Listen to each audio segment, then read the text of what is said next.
Hi, it's Shannon from CKC, and today I'm showing you how to do an elastic waistband on a pair of stretchy pants. I have our Persia's pattern here that I'm working on.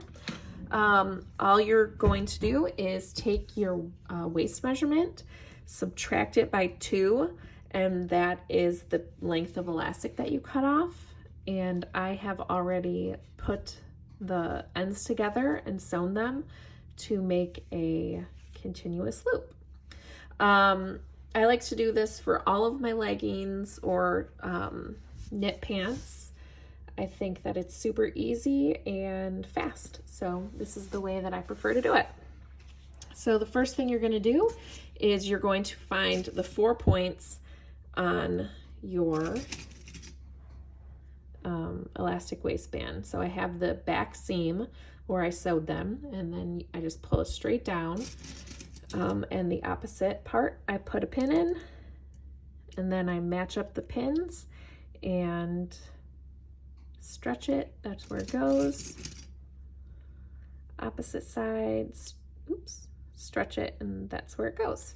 So now I have 4 equal spots.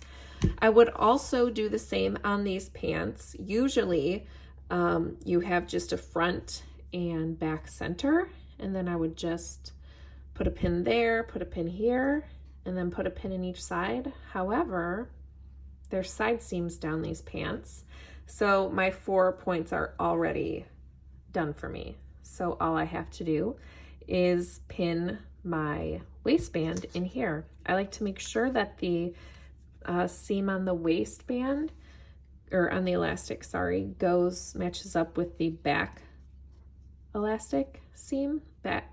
Wow, I'm just messing up all my words. Match up with the back waist of my pants, back seam of my pants.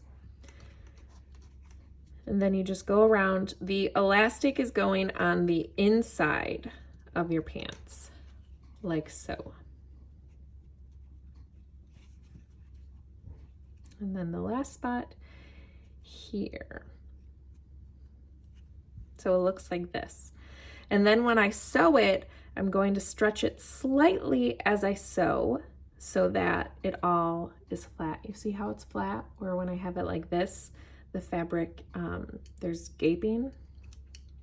So when I stretch it and sew it, I will come back and show you what it looks like. Okay, so I'm back and I have just sewed on my elastic.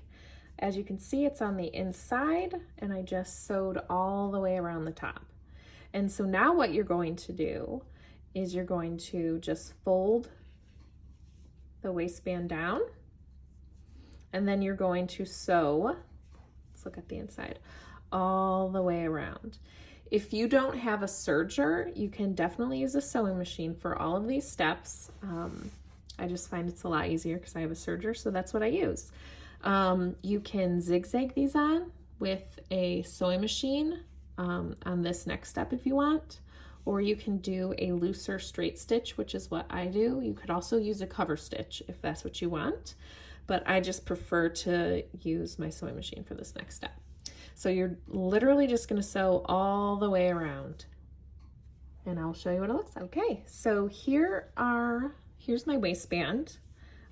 This is what it looks like from the inside, and here's what it looks like from the outside. Normally I would have done black thread, but I wanted to make sure you guys could see it. So I just did a regular straight stitch with about a 3-inch length, and I've never had a problem with it popping, but it is something to just, be aware of. Also, make sure that you stretch the fabric slightly as you sew. I'm not sure that I said that, but it does need to be stretched slightly as you sew. And then I know I said I do this with all my knit pants, but I actually do this with my wovens as well, like my ruffle pants and whatnot. As long as it doesn't have a separate waistband that the elastic has to get threaded through, you can just do this instead. And it's so much faster, I think, and I love that it's totally encased in the fabric and you can't even tell that it was done a different way. So easy peasy. This is how you do the waistband if you modify it.